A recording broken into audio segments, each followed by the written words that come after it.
ஏன்னா நாங்களாம் மக்களுடன் வாழ்ந்து கொண்டிருக்கோம். அதாவது வந்து இது சீசனுக்காக குண்டு போடுவதல்ல, மக்களுக்காக மக்களுடன் இருக்கின்றவர்கள். அவர் முதலமைச்சர் அவர்கள் நேரடியாக கள ஆய்வு செய்தார்கள். அப்ப ஆட்சியில் இருந்தவர்கள் ஆய்வு செய்யவில்லை. கடலூர் மாவட்டத்தில்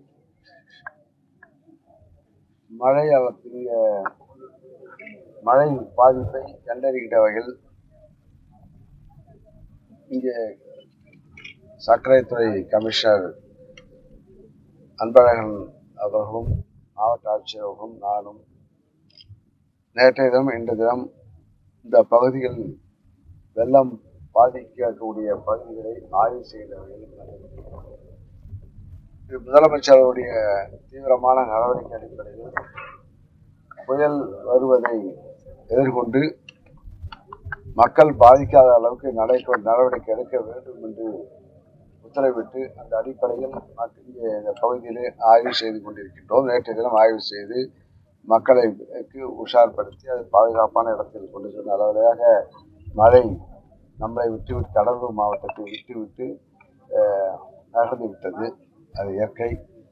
இருந்தாலும் முன்னெச்சரிக்கை உதாரணமாக நம்முடைய முதலமைச்சர்கள் ஆண்டுதோறும் இது போன்ற ஆய்வுகள் செய்யும் தொடர்ச்சியாக எந்தெந்த ஸ்பாட் என்பதை அறிந்து அதற்குரிய அணி கட்டமா வரக்கூடாமல் இப்போதைக்கு தடை செய்வோம். இந்த இடத்தை இப்போது புதிய திட்டம், அதாவது கடலூர் மாவட்டத்தில் இந்த பகுதியில் கிட்டத்தட்ட 48,000 கனஅடி தண்ணீர், நெய்வேலியிலிருந்தும் பரவநாத்திலிருந்து வருகின்ற தண்ணி, நெய்வேலியிலிருந்து அப்புறப்படுத்துகின்ற தண்ணி இதை சேர்ந்து இந்த பகுதியை மக்களை அந்த கிட்டத்தட்ட ஒரு 16,000 ஏக்கர் நிலங்கள் ஆண்டுதோறும் பாதிக்கக்கூடிய நிலையில் இந்த பரவனாறு பெருமாள் ஏரியிலிருந்து வருகின்ற அதிகமான தண்ணீர், நெய்வேலி தண்ணீர் நிரந்தரமாக ஒரு தீர்வு வேண்டும் என்று ஒரு பல ஆண்டுகள் கிட்டத்தட்ட அருவாமுக்கு திட்டம் என்று அறிவித்து விவசாயிகள் கேட்டு இப்போது நிரந்தரமாக இப்போது 80 கோடி மதிப்பீட்டில்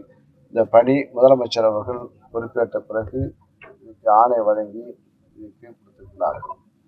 80 கோடியில் இந்த திட்டம் இங்கே முதற்கட்டமாக இந்த பணி ஆரம்பிக்கப்பட்டு முடிவு நிலையில் இருக்கிறது. அதை இப்போது நாங்கள் இருந்து ஆய்வு செய்து கொண்டிருக்கின்றோம். அது இன்னும் ஒரு வார காலத்தில் மாதம் வெயிலிட்ட பிறகு இந்த தண்ணீர் அதிகமான பரவலாக வருகின்ற தண்ணீர் கடலில் நேரடியாக கலந்து அது மூலமாக பாதிப்பை நிரந்தரமாக இந்த பகுதி மக்களுக்கு தடுப்பு ஏற்படும். ஆக இது போன்ற பணிகள் விவசாயம் இங்கே எந்தெந்த மாவட்டத்துக்கு பாதிக்கப்படும் இருந்து அந்தந்த மாவட்டத்துக்கு மூத்த ஐஏஎஸ் எல்லாம் அவர்களை அனுப்பி பார்க்கிறார்கள். இதுவரையில் வேளாண் துறை அதிகாரிகளும் இருந்து விவசாய நிலங்கள் பாதிக்கப்படுகிறதா என்பதை கண்டறிந்தவர்கள் செய்து கொண்டிருக்கின்றோம். ஆக இப்போ கிட்டத்தட்ட 40,000 ஹெக்டேர் அளவுக்கு தண்ணீரால் சூழப்பட்டு இப்போ 4,500 ஏக்கர் அளவுக்கு 33% இழப்பீடு பாதிக்கப்பட்டிருக்கிறது கண்டறியப்பட்டிருக்கிறது. கடந்த ஆண்டு பெய்த மழையால் பாதிக்கப்பட்ட விவசாயிகளுக்கு இன்னும் ஒரு வார காலத்திற்குள் அவர்களுக்கு இழப்பீட்டு தொகை வழங்கப்பட இருக்கிறது. கிட்டத்தட்ட 300 கோடி அளவிற்கு கடந்த தென் மாவட்டங்கள், அனைத்து டெல்டா பகுதி மாவட்டங்கள் வெள்ள நீரால் பாதிக்கப்பட்டவர்களுக்கு இப்போது இந்த ஒரு வார காலத்திற்குள் அந்த நிவாரணம் விரைவில் வழங்கப்பட இருக்கிறது. ஆக கிட்டத்தட்ட 3,30,000 விவசாயிகள் இந்த அறிவிப்பால் பயன்படுவார்கள். ஆக இந்த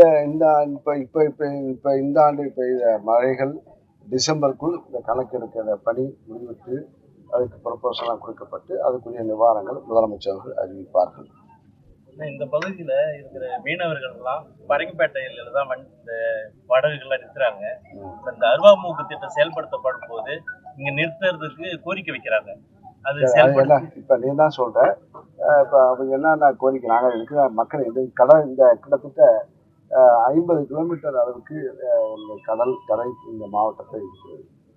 அதெல்லாம் அவங்களுக்கு என்னென்ன பிரச்சனை, மீன் பிடிக்கலாம், மீன் கட்டுங்க, மீன் வலை, பெண்ணு குடம் அது போன்ற அந்தந்த ஊர்களுக்கு தேவையானவற்றை செய்து கொண்டிருக்கின்றோம். இன்னும் கோரிக்கை வரும்போது நாங்கள் செய்வதற்குரிய நடவடிக்கை செய்வோம். ஏன்னா நாங்களாம் மக்களுடன் வாழ்ந்து கொண்டிருக்கின்றோம். அதனால் இது சீசனுக்காக துண்டு போடுவர்கள் அல்ல, மக்களுக்காக மக்களுடன் இருக்கின்றவர்கள். ஆக இப்போ நேரம் இல்லாமல் குறுகிய இந்த எதோ செய்கிறவர்கள்லாம் இப்போ வராங்க. ஆனால் நாங்கள் ஒரிஜினாலிட்டியாக மக்களுடன் வாழ்ந்து கொண்டிருக்கின்றோம். நம்முடைய முதலமைச்சர் ஆளுங்கட்சியாக இருக்கும்போது இப்போ முதலமைச்சராகி இப்போ இப்போ இந்த திட்டம் அருவாமுக்கு திட்டம் பல கனவு வேண்டுமென்று அதை சொல்லியே ஓட்டு கேட்டார்கள். இப்போ அது நிறைவேற்றுகிற இதே கடந்த ஆட்சியில் ஆகும்போது அவர் முதலமைச்சர் அவர்கள் நேரடியாக கள ஆய்வு செய்தார்கள். அப்போ ஆட்சியில் இருந்தவர்கள் ஆய்வு செய்யவில்லை. முதலமைச்சர் இப்போ நம்ம அப்போ அமைச்சர்களுடைய சட்டமன்ற எதிர்கட்சி தலைவராக இருந்தார். ஆக மக்களை நேரடியாக சென்று பலம் தான் இப்பயே பக்கத்தில் அவர் நடந்து போகிற பயன் அவரை நேரடியாக பார்த்தார். ஆக அதனுடைய அனுபவங்கள் இப்போது இப்போ திட்டமாக ஆகிறது. செய்திகளை உடனுக்குடன் தெரிந்து கொள்ள கீழ்கண்ட கேபிள் மற்றும் DTH நெட்வொர்க்குகளில் எம்நாடு செய்தி தொலைக்காட்சியை காணுங்கள்.